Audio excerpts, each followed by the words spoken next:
So that was a great introduction to my talk. Thank you, Matt. I'll be focusing on a particular subset of all of these problems that you mentioned can occur in the smart contract setting and the decentralized app setting, the dapp setting. So this particular area is the formal verification of these protocols, which you can do not only for smart contracts, of course, but for any program where you have a specified intent. You can write that intent in mathematical language, and then you can actually see whether the code matches that intent. So let me first define my intent with formal verification. So formal verification is the process of specifying and verifying the behavior of programs. So specifications is also something that Matt talked about a lot. So when we write formal specifications, we write these specifications in the language of mathematics. And once we have this, we can sort of see the type signature of the verification process, the formal verification process, as taking the operational semantics of the language you're writing your program in, and the specification, and then actually also implementation, of course, is another input to that process. And then out you get a proof that either this program matches the specification or that it doesn't, and you'll be able to see why.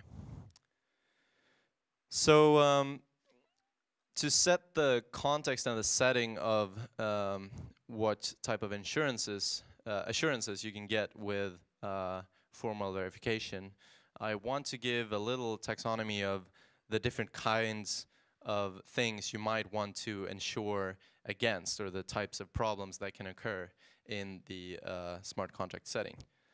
So to me, we can speak of at least 4 categories, where the first one is the one that I'll be focusing on this talk, which is the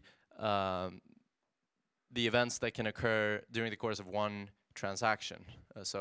I mean, we know what the virtual machine looks like, and we know the code that we're going to verify, hopefully. And so by that, we can see what can happen during the course of one execution, and we can verify that this indeed matches the intent of the function that we are verifying. And the second invariant is a little broader. It says what can happen during the lifetime of execution for this application. So over a list of transactions, if we at least simplify at this stage. And here we may speak of certain invariants being kept during the course of execution, like the sum of all balances should remain constant, for example, that we don't create any money out of thin air, or do something crazy like that. And then comes a really difficult category. This is what I would like to call the blockchain specific, or really the setting in which your dapp is interacting. There's a whole range of problems that arises from this particular distributed setting, and it's really hard to reason about these problems automatically, because you sort of have to think of them one on one, and then you can sort of reason about whether your set of contracts is secure against them. But it's hard to have some sort of automatic process by which you can list all of these set of problems, because it's a really open-end category. So these types of problems include eclipse attacks, front running by miners or other people, chain reorderings, replay attacks, and stuff like this. And then finally, there's the incentive reasoning that Matt also talked about. And so from all of these 4 flavors, and there's a 5th flavor that one might add to this category, which is the cryptographic protocols that you're using. So if the hashing algorithm that you're using is secure, and that's not something I'm even gonna mention in this talk because it's way too involved. So this talk will focus on the first of these categories, because that's the one where formal verification really shines, whereas the other categories are more for normal verification, just looking at the code and thinking really hard about what it does.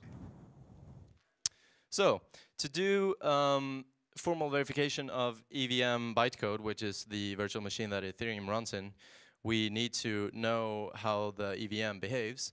And in order to do that, we define the operational semantics of the EVM, and there are multiple frameworks in which you can do this. This particular work that we've been doing at MakerDAO and dapp has been utilizing the tools that have been developed by runtime verification and the University of Illinois, which is called the K framework. So the K framework defines operational semantics of programming languages using rewriting logic. And they've defined the complete semantics of the EVM, which is great, and it passes all of the VM tests and the general state tests. So it's really like, you can think of it as either an executable version of the yellow paper, so it actually specifies things very clearly, but also in such a way that you can execute everything and actually run the programs that you're talking about. But you can also think of it as a client, like a blockchain client or an Ethereum client that really has everything but the networking protocol. So it can process blocks and it can do all of this, but even more importantly, it can do all of these things symbolically. So one of the beauties of K, the framework that is being used to do all of this, is that automatically after specifying the operational semantics of a program, you get a bunch of tools that you can use for analyzing programs written in this computer language. And so for our purposes, the most useful of these tools will be the symbolic debugger and the program verifier. So to write claims about what smart contracts do, we write them in terms of pre and post conditions, and they look something like this. S requires P of S goes to S prime, ensures P prime of S prime. And if we read that out in English, that would say any pre-state small s and big S. So the reason why we may have a set inclusion here is because S can be abstracted to the point where there might be different instantiations, so different concrete states that satisfy this more general abstracted state, big S. So any pre-state S in big S satisfying P of S, where P is some generalized property, will eventually evaluate to a post-state S prime, which is in big S prime, such that P prime of S prime holds. So that's those are the types of claims that we make. And the proving strategy is really quite simple. We just take the state that we're starting in, so the pre-state on the left-hand side of this rewrite arrow, and then we just execute everything. And since we can execute code symbolically, we manage to explore all of the branches that this is going to lead to, and then we can see whether they end up in a state that matches S prime or not. The problem with doing this natively in using the K framework is that, well, K is designed to be a very general framework, so its usability for smart contracts in particular is something that can be improved upon. And this is what we have done with dapp. So we've developed this specification format. And I actually want to focus a little bit in this presentation of a demo. So I'll forgive me if I blaze through some things. But we've defined this specification format that boilerplates a lot of the things that K would otherwise need to see explicitly. So we have this format where we specify the behavior of a token. So this is a common scenario. What we're really interested in here, since the blockchain is like a big accounting machine, you might think of it as, we want to see how the accounting, the state, the big Excel sheet of everybody's balances or assets updates over time. And now if we do a transfer,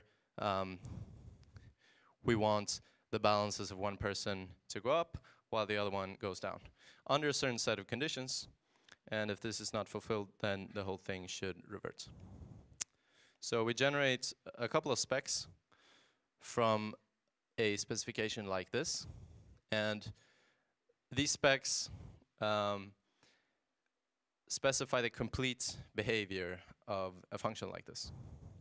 So we are able to prove that whatever happens when you call this function, it will be captured in one of these cases that we have generated, and then we can prove that this is in fact the case.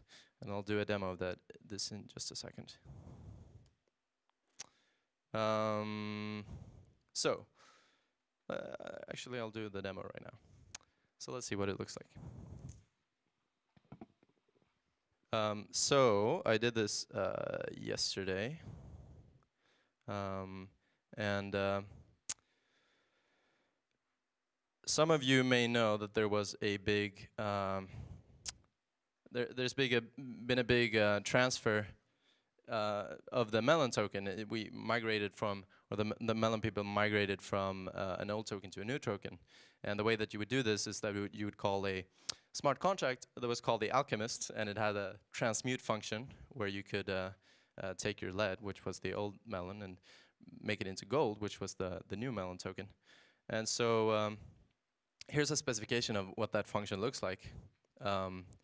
We see here that in the storage of the lead contract, which was the old Melon token, if you would call the transmute function with a particular mass that you wanted to transmute, which is the balance that you wanted to transmute, the caller's balance would go from whatever it was before to that minus the mass. And the Alchemist, which was the contract that actually held all of the new Melon to begin with, would then get more lead, but it wouldn't do anything with it. It would just sit on it. And then it would give to the caller gold instead. So the caller's gold balance would increase, and the Alchemist's gold balance would decrease. So it does this only under a strict set of conditions, which ensures that none of the variables involved overflows, and also some solidity particular things, like the call value needs to be 0. That's just by the nature of how Solidity writes their functions. And since it's also calling upon some different contracts, it needs to be below a certain call depth. So to prove this function's correctness, we can actually step through the bytecode, and we now do it symbolically, which is the exciting part. So to execute this function takes about 4,698 steps, but these are now K steps, so K rewrites are slightly smaller than Ethereum rewrites. So I'm just going to blaze through what happens in this contract. First, we actually find the function signature in the contract, and we're making sure that we have all of the call data that is needed. And now we're starting to push some things on the stack. And now we see that the things on the stack are symbolic values, like the mass and the lead. It's not something that you would see in a normal debugger. These would be concrete instantiations, but now they're abstract variables. And if you blaze through here, eventually we're going to try to call the lead contract with a transfer from. And as we get to this opcode, this is now the state where we would look into the other contract. We would call this contract and call the transfer from function of the lead contract. But here we're actually using a proof composition technique. So in this specification, I've actually included a previous proof of a general transfer from function, and I've proven this independently as a lemma, so we can apply this lemma when we get to this state, and we just step through the entire call and continue with the execution with the updates that we would have required, or that actually are the result of this transfer from. And then we do the same thing to grant the message sender with some gold balance. And then once this is done, we can verify that the post state actually matches what we said in the specification, and we get a nice little green flag that says pass here, which means that the function was correct under these certain set of conditions. Then to make the complete proof, we also need to say what happens in the fail case. So this was generated. So if we, instead of using the pass ref here, we would call the fail. This whole function, well, this is the proof that would cover that case, and it's still running, in fact. So it takes a little time to make these proofs, but you only need to do them once, and then you can deploy your contracts, and then you can be happy about it. Cool. So that's what I did yesterday. So I don't know how much more time I have. This is me blazing through a 40-minute presentation in 20 minutes with an included demo. So sorry for going a little bit quickly. So I'll just end with a couple of points, which is advice for people writing smart contracts, or some of them apply to writing any sort of protocol, but this is really EVM specific. So let me just say that, of course, you should write your code modular and as simple as possible. You know, we heard a little bit about the Unix philosophy, and this is great. I shouldn't even have to mention this. If you're an experienced developer, this is how you should write your code. But something more EVM specific, I think, is that you should think in EVM. You should think in the bytecode that is being generated and not in Solidity. This is, of course, in the implementation stage. When you're trying to design your whole protocol, you should think in whatever language is the most appealing to you. You can think in, you can make up your own language. This is something that MakerDAO does a lot when they try to come up with a nice way to design the protocol. But then once you actually need to implement it, you should implement it in EVM bytecode. And if you're using Solidity for that, then that's fine. But just remember what the bytecode looks like, or think about what the bytecode looks like, and not what the Solidity code looks like. Another point is one that I admittedly am very biased in, and a lot of people might disagree with me, but I think that methods should do one thing under the right conditions and revert otherwise, and that it shouldn't have like 5 different ways in which that it can successfully execute. I feel like unknown calls or calls to blind code is a really strange way of ensuring what your smart contract does. If we use the analogy of smart contracts, this is a little bit like signing a contract that you never read. So try to avoid that. And yeah, I'll skip the last point. So let me just say one thing about the sort of exhaustiveness and the scope of the verification work that we're trying to do here, because the goal throughout this entire process is to specify the complete behavior of a program, and to really say confidently that we have done that, we have a little methodology or test that one might do, which is what I refer to as the reverse bug bounty, which is a concept that if you have specified the complete behavior of your program, then you should be fairly confident to deploy any code that matches your specs. So you shouldn't really care about how it was written or who wrote it.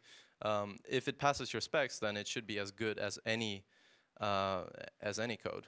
So a reverse bug bounty would be a program whereby you would encourage people to submit code that passes your specs but is otherwise faulty, which is a little hard to say what that means, because really your specs define what is faulty behavior and what isn't.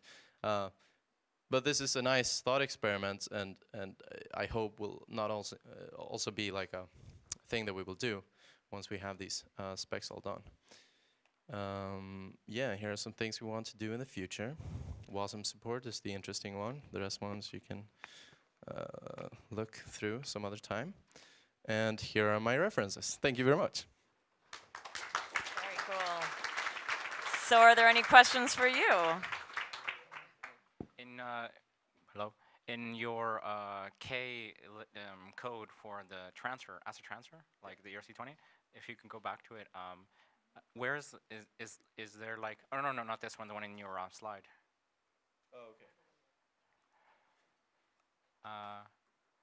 Where's the, like, is there like an implicit thing here which makes sure that like I'm not sending money from an account with 0? Yeah, that's the from val minus value being in the range of uint 256. Oh, so like it doesn't, like the K doesn't think overflows are a thing that should happen. Right. Okay. So it says that if this is the case, so the range of a UN 256 is 0 to this whatever to 2 to the 256, and then the fun thing about writing these specs is that from val and value are actual real integers here. So if it were to be the case that it would overflow, it wouldn't be within that range, and we would instead be in the revert case. Okay. So like are all the numerical types, well, I mean, I guess all the types are implemented in the way that like that the evaluation is done in the most rich type and then compared against the restricted type? Yes, so everything we see in the spec is real mathematics and real integers, and then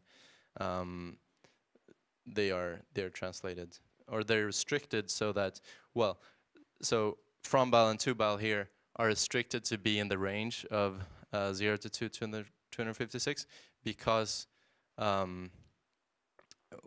this is really referring to them already being present in the storage, and so therefore they have to be in that range, otherwise it doesn't make any sense. Very cool. Is there any other questions? Oh, there's one all the way at the back. Okay, cool.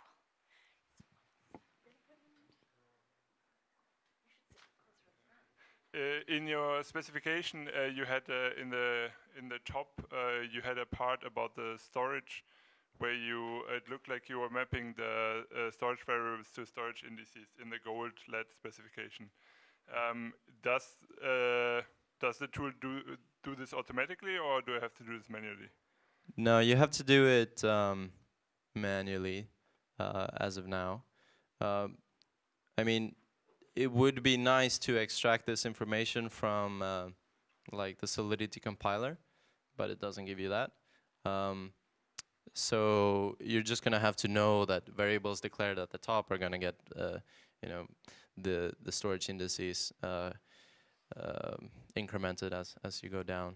And if stuff, because it's really not an EVM specific thing, it's more of a language implementation detail.